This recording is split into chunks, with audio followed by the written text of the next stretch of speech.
One nation one election विधेयक आज लोकसभा में पेश हो गया। विपक्ष ने मंगलवार को लोकसभा में पेश किए गए विधेयक को खारिज कर दिया। लोकसभा में इस बिल को लेकर सरकार विपक्ष में गतिरोध बना रहा। वहीं आपको ये भी जानकारी दे दें कि विधेयक पेश किए जाने के बाद केंद्रीय कानून मंत्री अर्जुन राम मेघवाल ने लोकसभा अध्यक्ष ओम बिरला से अनुरोध किया कि विधेयक को व्यापक विचार विमर्श के लिए जेपीसी को भेजा जाए। इस विधेयक को 12 दिसंबर को केंद्रीय मंत्रिमंडल ने मंजूरी दी थी और प्रधानमंत्री मोदी ने इसे भारत के लोकतंत्र के लिए एक महत्वपूर्ण कदम बताया था। लोकसभा में वोटिंग के बाद एक राष्ट्र एक चुनाव विधेयक लोकसभा में पेश किया गया। सदन में विधेयक पेश करने के प्रस्ताव के पक्ष में कुल 269 वोट पड़े, वहीं जबकि 198 ने इसके खिलाफ मतदान किया। विधेयकों को दोनों सदनों की संयुक्त समिति के पास भेजा गया।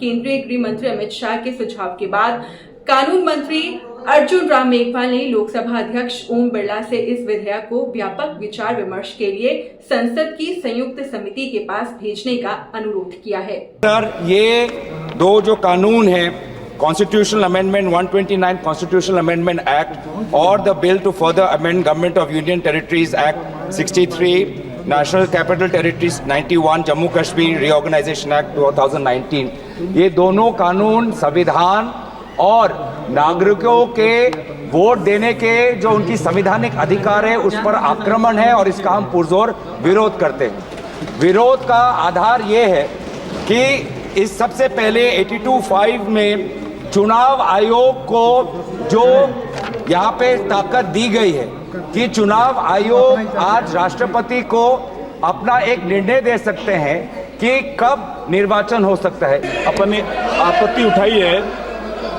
जो विशेष रूप से लेजिस्लेटिव कॉम्पिटेंस से संबंधित है। मैं मेरी बात ज़्यादातर लेजिस्लेटिव कॉम्पिटेंसी के विषय पे ही रखना चाहता हूं।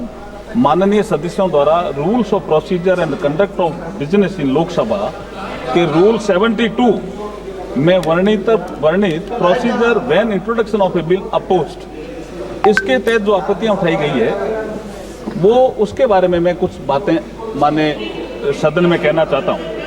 सर, एक विषय आया कि एक समय ये विषय आया कि आर्टिकल 368 का ये उल्लंघन करता है। माननीय अध्यक्ष जी, आर्टिकल 368 संविधान में जो संशोधन करने की प्रक्रिया है उसके बारे में बताता है और संसद को शक्ति देता है। तो ऐसा तो है नहीं कि 368 संविधान में ही लिखा हुआ है।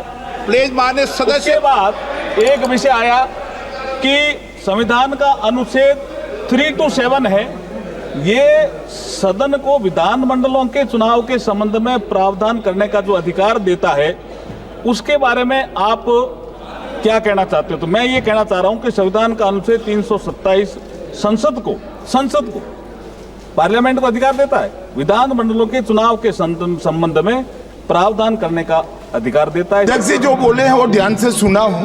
उन्होंने 72 के बाहर जाने का नहीं कहा है। उन्होंने कहा कि माननीय सदस्य मनीष तिवारी ने 72 का हवाला देकर जो विचार व्यक्त किए हैं और जो विरोध किया है, इस पर सदन का कोई भी सदस्य अपने विचार रख सकता है। अब कांग्रेस पार्टी में विचार रख सकता है मतलब विरोध ही करना है, मगर विचार व्यक्त कर सकते हैं इसका मतलब होता है पक्ष में भी बोल चुका हूं आपको। अब माननीय मंत्री जी ने भी ये बता दिया है कि जेपीसी इसके लिए गठन होगी। ऐसा माननीय मंत्री जी ने कि एक मिनट,